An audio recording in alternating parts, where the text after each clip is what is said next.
Good afternoon, you handsome lot. We're on the ramp today. I've got a 2017 Vauxhall Astra K, and we're going to be replacing the timing chain on it, believe it or not. I think this car's done 93,000 miles, and it has come, I think it's the Birmingham area. I'm not sure where it's come from.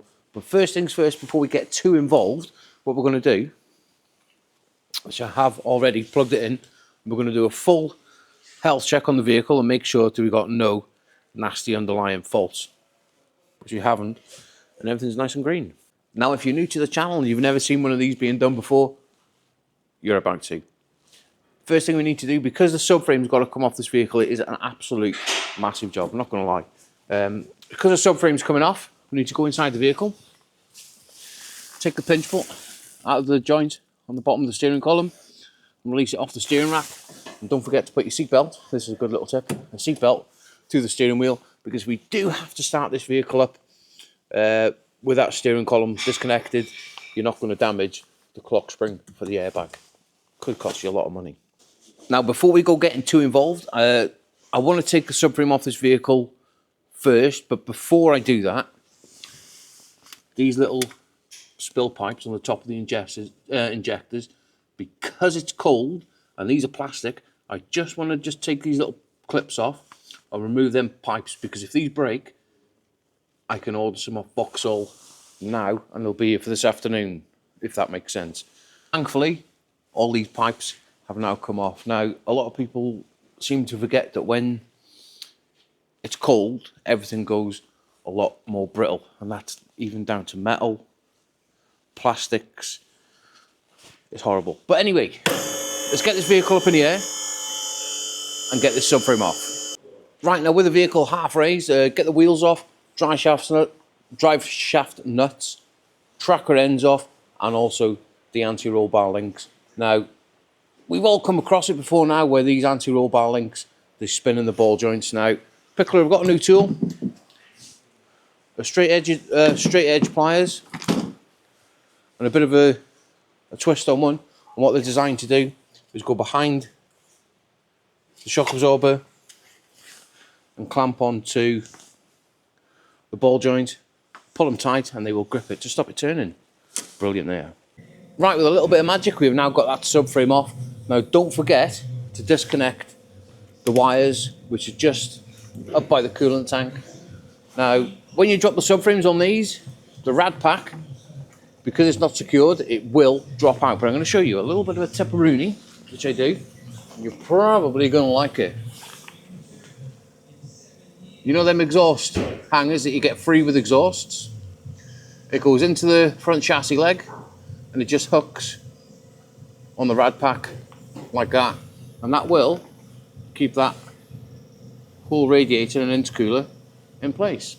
Right, well, we have pretty much now finished underneath. I'm just draining the oil out into my lovely little receptacle. We've drained the gearbox oil out, and we've also drained the coolant out as well. I'm just going to wait for this to stop dripping, to start dripping, shall I say. And I'm going to put a bucket underneath it, and then we can lower the ramp down. Right, let's make a little bit of a start on the top end. We've got to get the rocker cover off, injectors out, this intake pipe off the intercooler, the jar pipe, and also the jar cooler, which is down the side of the engine. I'm probably going to do a few of these little jobs in a little bit of a time lapse, just to speed things up and show you what I'm doing.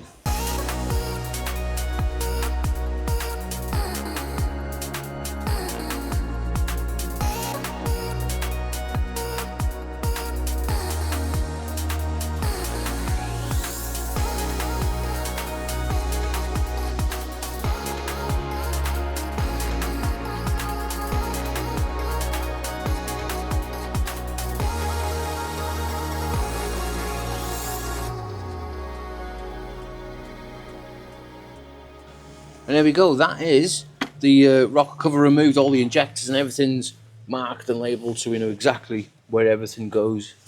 Now, when you're removing stuff like this, especially with all the little tens and stuff like that, try and put them back in the holes, because you haven't got mounds of them and you're getting confused, This engine looks relatively clean inside, there's no wear on the camshafts.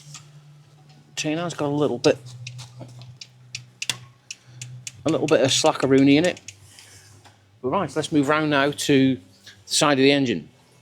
There is a lot of work involved in changing these timing chains, and I don't think people understand when you're getting quoted for, it is around about the £2,000 mark. Now, people don't understand the amount of work that goes into it. They think, oh, it's just a timing chain, just a timing chain. But it's not, there's a lot of work goes into it. Now, we remove the EGR pipe around the side there, and also the EGR valve and the coolant. Just be careful with all the clips, because like I said, it's still cold and things will break. Right, we've moved on a little bit further now. Everything off the side of the engine is now removed, as you can see. All the bolts out of the upper timing cover. Put them in a little bit of a cardboard box so you know exactly where they're going. And look at the state of this chain. With a little bit of a zoom. Look how slack that is. And the reason for it is because this tensioner here, should be a little gasket behind it, and Vauxhall never put it in. What happens is that the oil flows back out the tensioner overnight, which will do that, and that's where you get your chain slap from in the morning. Bad, isn't it? Because we need to remove the gearbox on this vehicle, and we've got no subframe to support it from underneath, we need to just attach this engine support. It goes off each inner wing and to the front panel, and that'll support that engine. Now I have disconnected the gearbox mounts. We can take the vehicle up and get this gearbox out. I've gone around all the bell housing bolts. Every single one of them are out. Now a couple of them, I think this has had a clutch at some point in its life, because there was two bolts that were not even finger tight. So if I've done everything right, I should be able now to get a little bar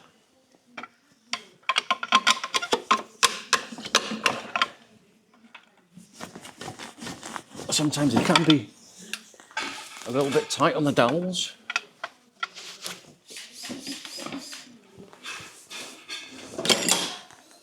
That should now come out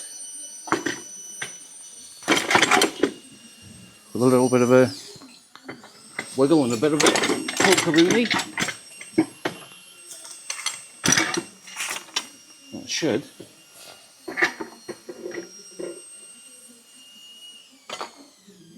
come down nicely. Yeah, it has had a new clutch. I thought it had. You know, I've just said that it's had a clutch. Unless it's had a clutch at the dealers, which possibly it might have done, but it looks relatively newish. Anyway, enough of that. I've gone ahead, got the timing cover off, the lower timing cover, and also the sump. I've got Young Apprentice over there, which is cleaning it. Now, it is quite messy, but like I said earlier on in the video, this engine is relatively clean for one of these, because normally it's oily and black and horrible. But anyway, how slack that chain is. We need to go ahead now and get this engine timed up. We've got to take the crankshaft pulley off the other side, and also that little hole there in the camshaft, we've got to slide a little bit of a bar in there. So I'm going to go ahead now, get that alternator belt off, and get that crankshaft locked up. And there we have it. That is the crankshaft locking tool in place. Now there is a little dimple on the crankshaft which aligns straight up to that bit where it slides into the engine cover. Right, let's drop this vehicle down and get the camshaft timed up. Now these engines, they are relatively easy to time up. Now the timing pin, it goes through the camshaft carrier cap at the end there. You might have to just get a 22mm spanner on the camshaft and give it a little bit of a wiggly pokery, and that should just clip in. Right, let's take it back up in the air and get the timing chain off.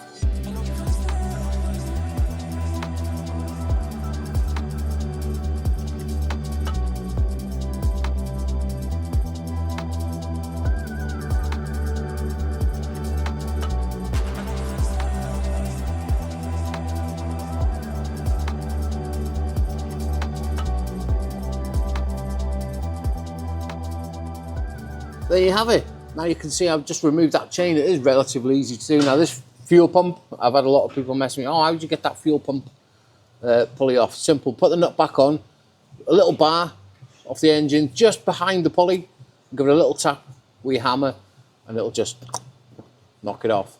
Now the hardest bit, probably a lot of people don't like this part, but I kind of do, because it's a little bit of job satisfaction, you know, when something's dirty and you've given it a clean and you stand back and you think, that's tidy, that is. But anyway, I've got to clean this engine down now and make it look like brand new. Look at that, eh? Look how brand new that's looking. And all I've used, I absolutely swear by this stuff, elbow grease. It's absolutely brilliant. Right, now let's get in installing this timing chain. Now we are using the BJ timing kit and it comes with everything you'll need. Now we're going to start off by putting this idle gear on. Now everything that you fit has got a torque spec and we're going to be using all data, and it does tell you. It's easier for me to show you like this. There's two little, where's it gone? There's two little dots on the pulley that you line up with the crankshaft. Now we can get that torqued up to, where's it gone? 25 Newton meters. And I am going to be using a little bit of thread lock on them as well. Well, I got a little bit carried away and we've put the whole timing chain on. These are 25, the fuel pump 64. These are 11 Newton meters. These are 10 Newton meters. That's 25 Newton meters, and we'll move around to the camshaft later on in the video. Now, we're going to replace, and this is the culprit, what causes them, is these tensioners. Now, the uprated one, the BJ one, it comes with a little gasket, and as you can see, as you mount that to the engine, that little hole there, there's a little chamber in there, and what happens is it keeps the oil in overnight. So when you first start it, you've got good oil pressure going to that tensioner, and that's what causes all this problem. If only whoever built this engine, PSA or whoever they want to call themselves, put that little gasket on, probably never would have had this issue at all. But anyway, let's put this on. And we've also put a brand new oil pump chain on it as well. Now let's go around to the timing cover, make sure that everything is absolutely spotless. Again, a little bit of elbow grease, a brush, and give it a good clean. Now, because it is cold in the workshop, I've put these in the MOT office where it's nice and warm. Just a little bit of temperature in the cover. And we're going to use a little bit of BJ sealant around the timing cover. And when you're doing it, make sure that you put a little V at the end of the tube and you get a perfect V all the way around and a perfect seal every time. A little bit, just like that. Now also remember, you need to replace these seals, otherwise chances are you might leak. But you do get them in some kits, but I've had to order these from Vauxhall. Anyway, let's get it slapped back on. Now after you've put your sealant on, let it go off for a couple of minutes. Obviously with it a little bit colder today, we've given it about 5 minutes. Get a bit of a skin on it, and then we're going to slide it out. One timing cover on and torqued up to spec-a-rooney.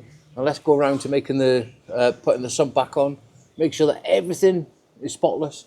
The cleaner, the better. And also, when you're replacing the sump or taking the sump on and off, there is a little gasket that you need to put just by there. I don't know where the bag is. That is the part number that you want for that seal. That is ready to go on and get torqued up to 25 Newton meters. Everything on that bottom side of the engine for tonight is all good. Everything is torqued up. We've got to drop the car down now and put the upper timing cover on. I try and aim for when I'm doing these,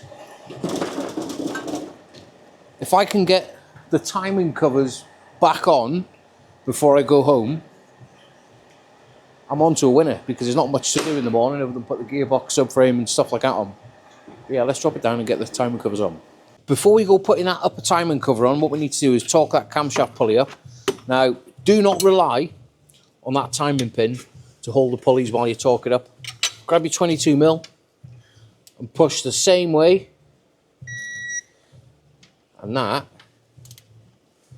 will be perfect. And once you've done them, all three of them, now I have done it, that timing pin should pull out perfect. And if it doesn't pull out easy, just slacken them off again and redo them until it does. Now regarding the upper timing cover, there's a little 8mm, 10mm adjustable screw. make sure that's wound right down to the timing cover, just so you can get it torqued up correctly. Now put your sealant on. Now in these corners here, make sure that you put probably just too much on, because if it's not, if you haven't got enough there, it won't seal and you'll have to take it all back off. And you don't want to be doing that, do you? So a little bit too much is better than not enough, if that makes sense. I'm going to put this on, get it torqued up to 25 Newton meters, and that is me done for the day. Well, we are back into it, and it is nice and fresh again this morning. A little bit of ice everywhere, so please be careful with this cold weather. It's absolutely horrendous in it. But anyway, I've gone ahead, put the flywheel and the clutch back on, and also the crank pulley. I've spun the engine over twice to make sure that all the lines are marking up correctly, and everything's perfect. I'm going to go ahead and put this vehicle, all this back together, and I'll put it into a little bit of a time lapse.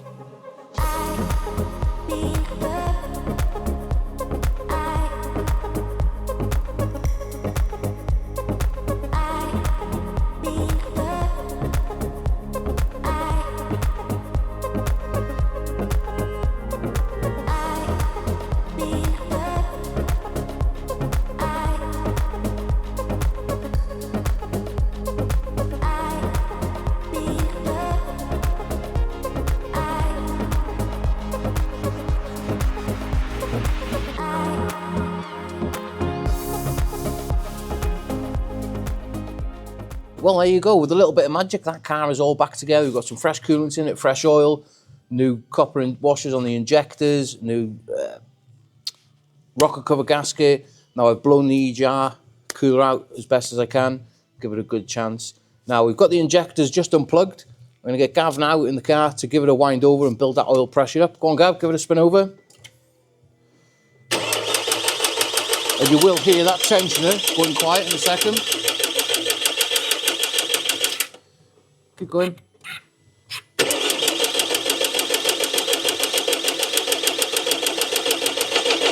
There we go. That tension has now got full of oil. A couple of injectors up. It should, if we've done everything right, this car should start, and it should, well, it's going to start a little bit lumpy, and then it'll start to smooth itself out. Go on, get on the key.